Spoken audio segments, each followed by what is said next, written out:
Hi, my name is David Dowdy. I own Action Coach Lake Norman, your local business education, training, and coaching organization in Mooresville. And I am thrilled to have on the business spotlight today Miss Allegra Smadi with my Pivo, right? Did I get that right, Yes, Allegra? sir. Yes, David. Thank you. Excellent. Excellent. Well, Allegra, why don't you go ahead and introduce yourself? Tell us a little bit about my Pivo, what you do. Sure. Yeah. Sure. My Pivo provides pilot car services slash escort services. It's one and the same, basically. We provide these services to heavy haul companies and manufacturers who need to have oversized loads transported. We also provide route surveys and site surveys, which help determine whether or not a load can safely be transported all the way into delivery site. Sounds like a lot of moving parts. So, Literally. yeah, yeah. So, how long have you been at it? We started in 2020, right in the beginning of the pandemic. So it'll be 5 years in April. Wow. So, I mean, 5 years, congratulations. You've probably heard the statistics. Most businesses fail in the first 5 years. So, if you're in the minority that makes it, yeah, keep up, keep it going, keep it going.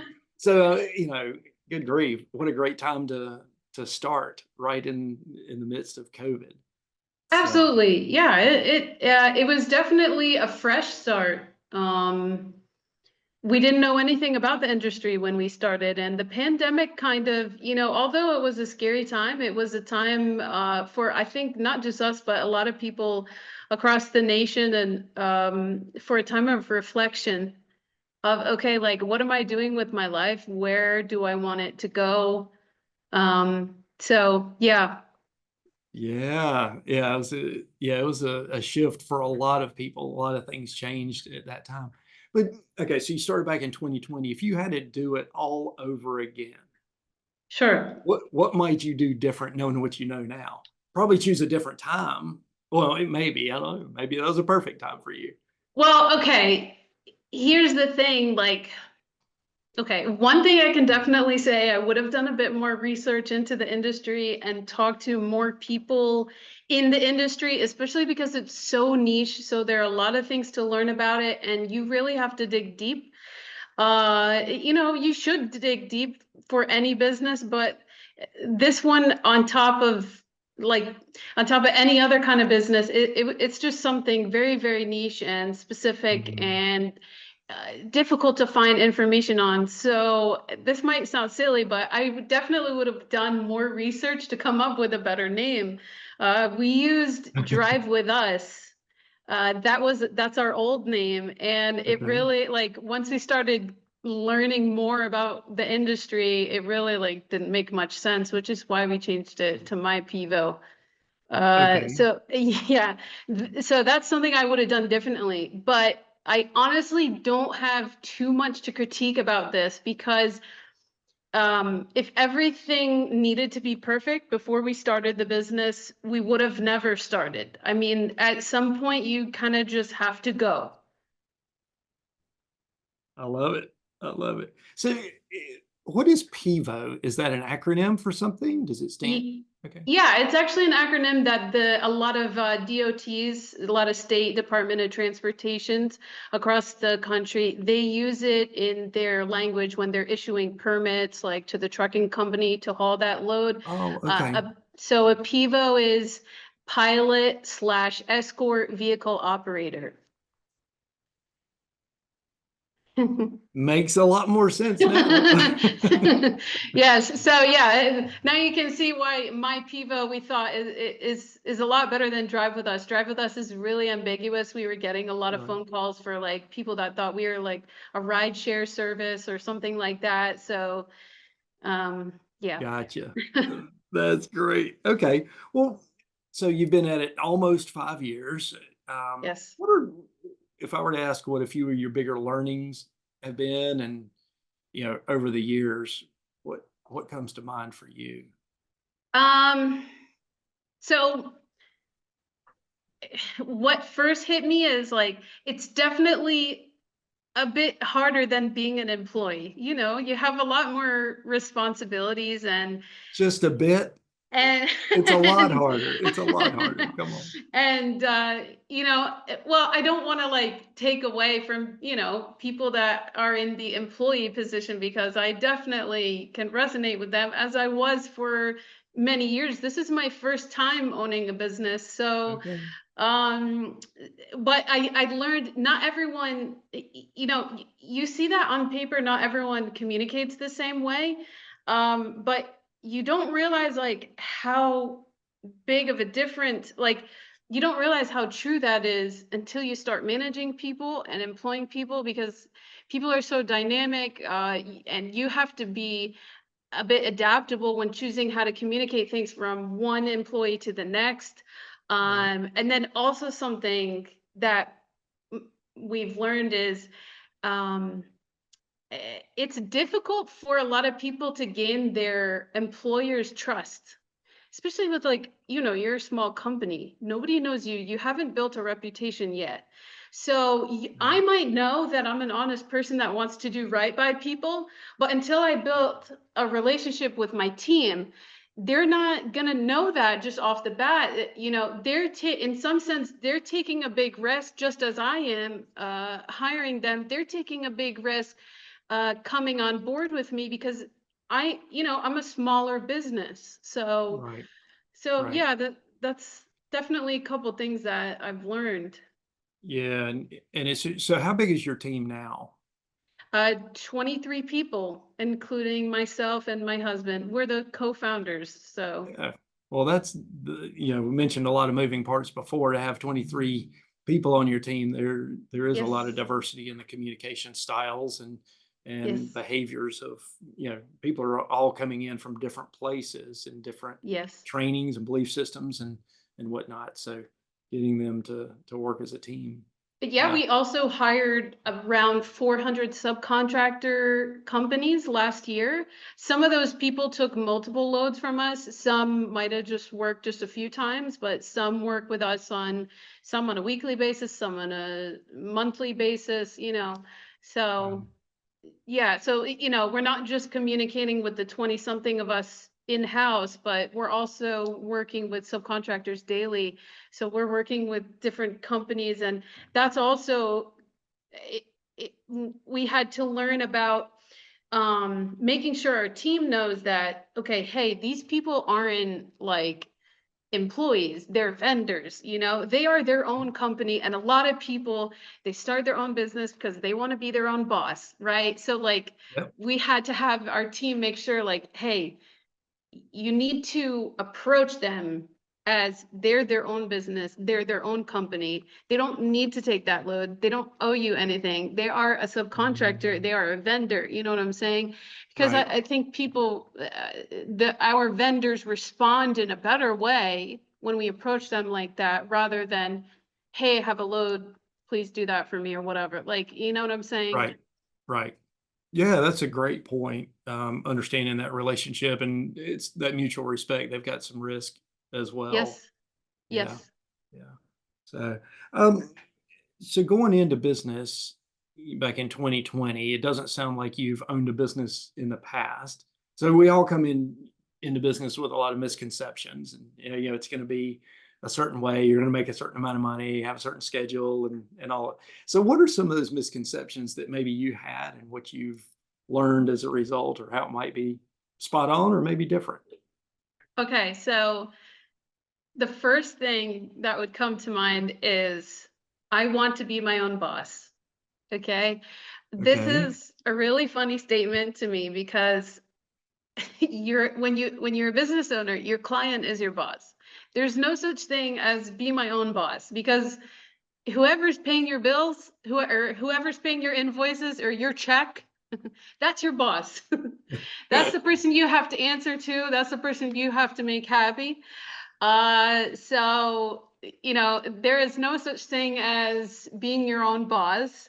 Um, and at the end of the day, for me personally, when all is said and done, the Lord is my boss. So no, like, no, I always have someone to answer to.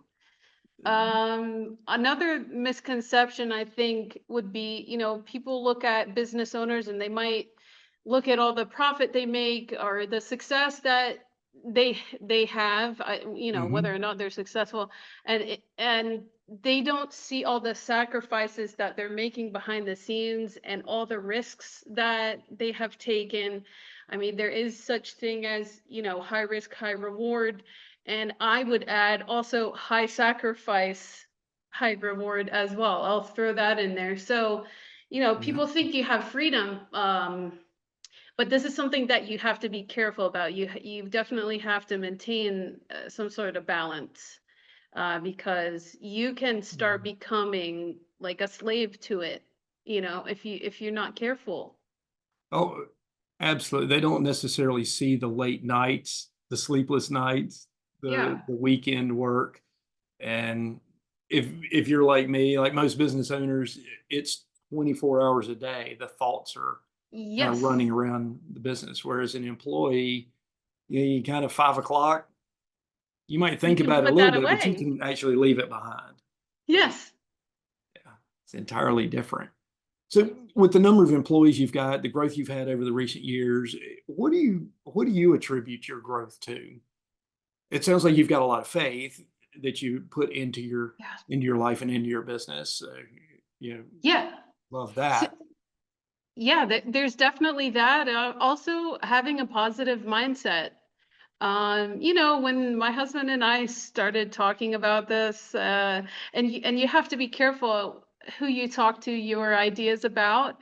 You don't want all yes men, because they'll send Right. you to failure.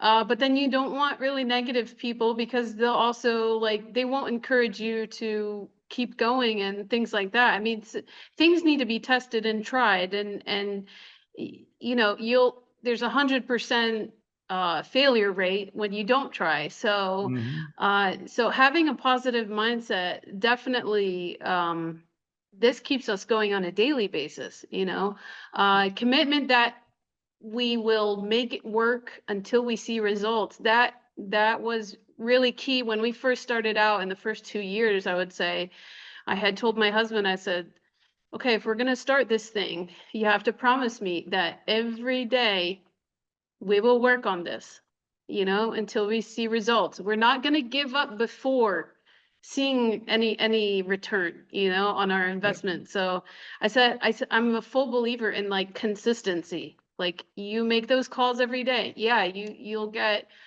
30 no's and then a few yeses. And those yeses could be eh, uh, substantial, super Yes. substantial yeses.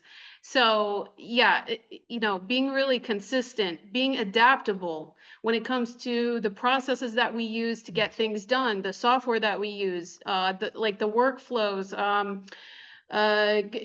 being adaptable when we've received like criticism that we've seen like a trend in this type of criticism. Hey, why don't you guys do this? And we've seen people mention this to us, we will look into it. Being adaptable with technology, with the Mm. regulations in our industry, with the market changes that reflect the rates, making sure that we have money set aside for hard times. Um, Um, and then humility, we're not the smartest people in the room. And so that helps you grow when you're a bit mm, humble and you allow other people to teach you. right. This helps you grow, and that goes into knowing how, when to delegate your work. At some point, you have to pass these tasks on, or else you can't grow. Mm. And that's really hard. That's really hard. My dad owned a business for 18 years, and I saw him struggle with that a lot. And I see a lot. I have a few other business owner friends. That's one of the hardest things for us too, uh, Mhm. to know how and when to delegate our work. And then I think also something that attributed to our growth is, we had a vision of long-term success. So we were willing to sacrifice and work after hours, as you mentioned. There was no Mhm. quote unquote Netflix and chill for us for a while. You know, there was, yeah, we were all in. We were all in, and we still are, but now we're actually able to take a bit more time for ourselves because we've established ourselves. But you Yeah, know, yeah, you put in the time, and the rewards don't necessarily come in the first year. You know, that's what it exactly. looks like from the outside, but we know the truth. It takes Yeah, longer than that. yeah. Yeah, so I'm curious, was this your husband's idea? Was it your idea, or did you kind of come to this at the same time? Sure. So he heard about it. And when we were sitting around in the pandemic period, we had both been laid off. You know, like I said, it was April. Mm, So, or maybe the end of March, it could have been that we were laid off from our jobs. So it was, you know, fairly quick when things really started heating up and right. looking bleak. Um, we had a few weeks to a month to just reflect and, like, you know, we got stimulus checks from the government. Remember the COVID stimulus checks? And then we got, Yeah. you know, furlough payments, and I got a little bit of unemployment benefits. So we also downsized. We decided to, we don't have children, so it's easiest for us to move around and be flexible with our lives. So Right. we decided at the time, since we had no idea how this could turn out. I mean, that was the beginning of this era. So we were like, okay, let's cut our expenses right away. So we decided to move in with my brother-in-law. He had a three-bedroom house at the time. He was single, so plenty of room for us. We could cut a lot of expense down immediately, save some money, think about what we need to do. He had heard about the pilot car industry, I think like 6 months to a year prior. He had a client come in and mention it. He had never heard of it before. I never heard of it. Then when he brought it up to me, I had remembered, oh yeah, I see those cars with the flags Right. and the oversized load sign. Yeah. But I never, Yep. it's not something that people think about, you know, or talk about. So he brought this up. And I said, okay, you know, we had hustled, like, we had, especially he had side jobs. Like, he would purchase a phone off of Facebook that was broken, and he would repair it, and he would sell it for a few $100s more than what he bought it for. So, like, and that was on top of his regular job. Like, he's always been a hustler. So I said, listen, this is a cool idea, but for me, this is a lot of sacrifice because you're going to be away from home a lot if you're going to be driving. You could be gone weeks at a time, whatever, Yeah. especially in the beginning when we're trying to put our name out there. I was like, I really hate that idea. So that's when I said, like, you have to promise me that if we're going to start this business, we have to make it legitimate. Like, this has to be, you know, something real, something substantial. So Right. I said, I'm going to work really hard at it, you know? And yeah, so Well, it sounds like you're well on your way. So you're touching on that balance. It was important for you to grow it to a point where you could create a little bit more balance instead of him being on the road all the time. mm, Even still, with that many employees and the demands of being a business owner, how do you kind of how do you keep that in check for each of you? That work-life balance to get time for yourselves for your own physical and mental and emotional, spiritual kind of time. it is important. It is important because you don't want to run into burnout, or you don't want Right. to have, you know, as you said, like, emotional, like, you don't want to have a breakdown. So we kind of do this work hard, play hard, where we will be working almost all day, every day for, you know, a few weeks, and then we'll take like a week off. Or we'll work really hard and for like a few months, and then we'll take like a month off, you know. That's pretty So cool. yes, so it allows us to get some quality time with our family and stuff. Also, my husband, my husband mentioned to me 2 months ago that he thought I should get a personal assistant. So I hired my sister. Excellent. So she does errands for me. She takes care of our home, grocery shopping, and that, ironing clothes. So she just does whatever I need, really. And that helps me to be able to have time for myself, go to the gym, hang out with my friend, whatever. That's awesome. That Yes. that's great to get to that point. Um, Allegra, you mentioned, the number of employees that you've got. You've over 5 years, I'm sure you've had some come and go. What's been some of the success, or what do you actually look for when you're recruiting and hiring employees? What are some things that might stand out that we could all learn from? Okay. When it comes to employees, I think, you know, we still have, as of now, as you said, we have 23 people in the company, some Mhm. full-time, some part-time. We still have some difficulties with knowing exactly what type of person fits each job description.